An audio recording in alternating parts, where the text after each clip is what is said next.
I'll explain. Jacob will send the first piece of food out there.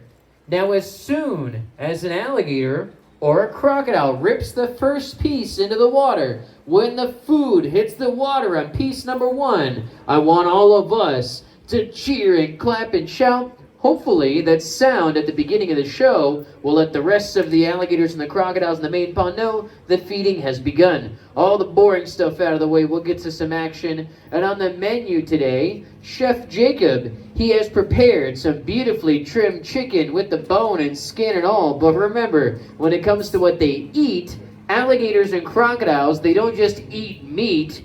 These reptiles eat whole animals and whole prey. So on the line of the show, we're going to use trim pieces of whole prey so we don't overfeed them as the zookeepers. And I know what you're going to think right away, like, how are you going to overfeed a big alligator with a piece that small?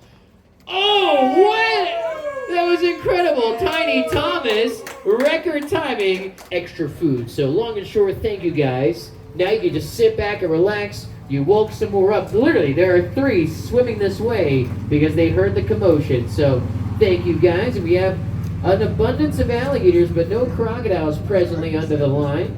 Now, a common question I get a lot, how many are in here? Looks like a bunch. In this pond, just this one, 60 American alligators, 7 crocodiles. Now, here presently, we don't have 60 alligators. There's Dexter. He's the one right under the line, head up. And I fail to mention, I always forget to tell you, where Jacob sets a line, they're not jumping with their feet. Up here it's shallow, they would use their feet. But at the end of the secondary post under the water, they dug it down like a trench or a boat ramp. So it's so deep out there where Jacob sets the food, they're jumping through the power of the tail. Head goes up, the tail tilts down. They use little arms and legs like rudders to steer directionally, but the propulsion, the power comes from the tail. And Dexter with a slam dunk, 2 in a row. Well, hey, thank you guys.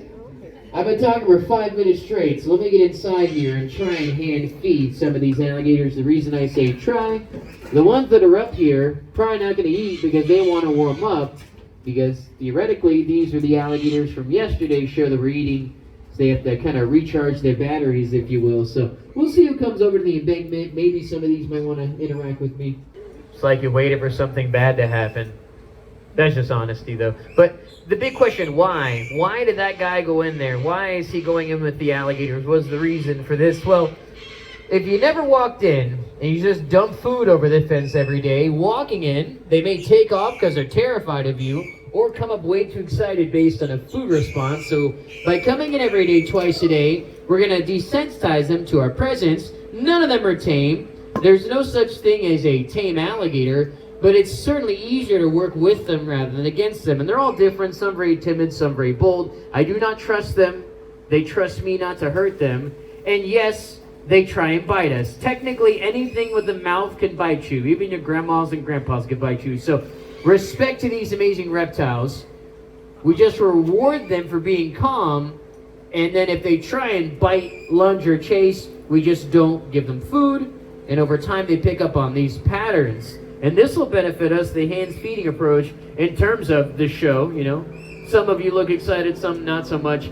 You're like, yeah, get bit. So it certainly captures our attention, but also benefits them for transport, like warthog right here. If I need to move this alligator to one of our 5 larger ponds in the safari to move them, I don't have to catch him with a rope, jump on him, and strap him to a ladder to move him. We bring the crate in, we station him based on the food reward, we close the door, don't have to touch him. And that'll benefit us and him. I know this is Warthog. He has a bump on the right side of his jaw there, pre-maxillary. Jeremiah, he's got the bump on top of his nose. And Gecko, that little female alligator, has an underbite. Now, I only know she's a female because I visually watched her build a nest and lay eggs before, but when they're side by side, it is impossible to tell a female from a male. The only way to know for sure is a process known as probing. Leave it at that.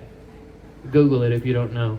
But yeah, they're not sexually dimorphic. There are no tells. Size, particularly maybe female American alligators averaging 8 to 10 feet. Males grow indefinitely till they die. That being said, there was an alligator brought by a trapper from Clearwater that was 10 and a half feet. Totally thought it was a male, and it was a big girl. And she laid eggs the following year. So yeah. Oh, we got a head-on collision. You can see there's no cooperation, no teamwork involved.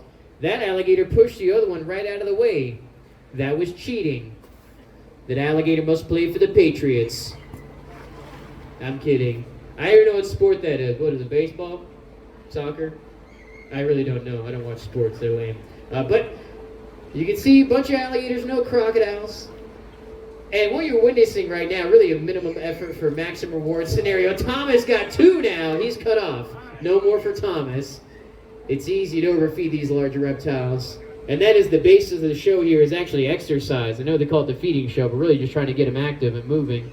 You don't have to teach them either. The wild American alligator jumping for nesting birds, raccoons, and possums, water snakes, apple snails, crocodiles. Their prey will depend heavily, mostly on their habitat. We're flying through, and this time of year, happy to see any action, because I will say, in the summer, it's over 100 degrees out here. People come here in the summer, they're like, it's so hot, I hate it. But the shows are amazing because they're full of heat and energy. So we'll see 2/3 of their body length reach the water. Versus a month from now in the winter, it is so cold at night and in the morning and afternoon in Central Florida in the winter. You come here to these shows, there will be 0 alligators eating, 0 crocodiles eating. So in the winter, this show is just me talking for 15 minutes. Yes, that's right. So you should be happy to see any action today comparatively to the winter, where they just want to bask in the sun and thermoregulate. Another piece out on the line. Oh, Hank the Tank.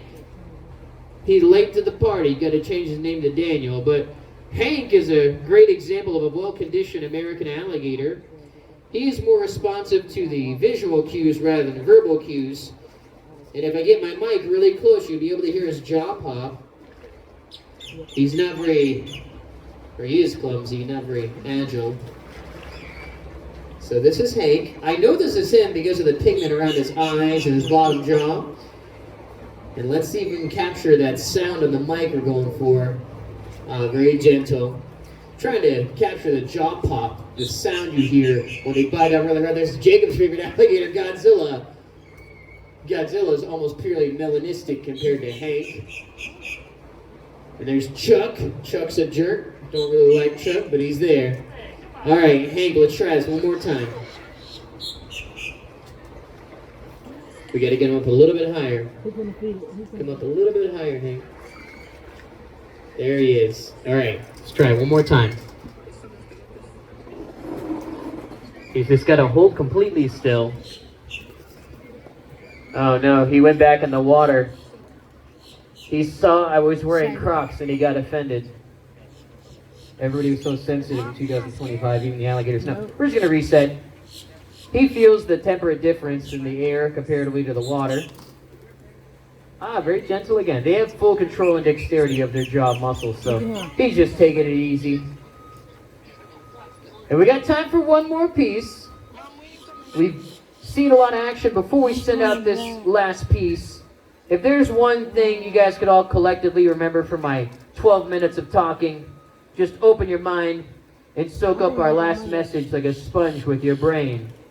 The one very simple thing to remember from the show today, we say it at every show, never feed wild alligators or crocodiles. The reason I say this, for example, I'm born and raised in Florida, the middle of nowhere my whole life. So sadly, seen this happen. You know, some local dummy at the boat ramp feeds a wild alligator and says, no big deal. It is a big deal. Federal offense, felony for you. You go to jail and you're on probation. And then you feed them one time to show your buddies an alligator. They start to approach the public with no fear. They act like Hank. A concerned Karen calls the state of Florida. They send out the trapper. And 9 times out of 10, these alligators will be killed on sight. That's lame. Don't be lame.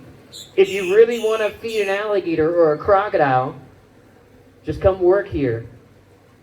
There's always an opening in my department. Don't ask questions. The pay is minimum wage. That was not a joke. Good job not laughing. Welcome to Florida. Well, we'll see who gets the last piece here. The final countdown has begun. All right. I say everyone is the last one, but I really think Hank is holding back. He's went back in the water. And here it is, the grand finale. One crocodile showed up, but not to jump.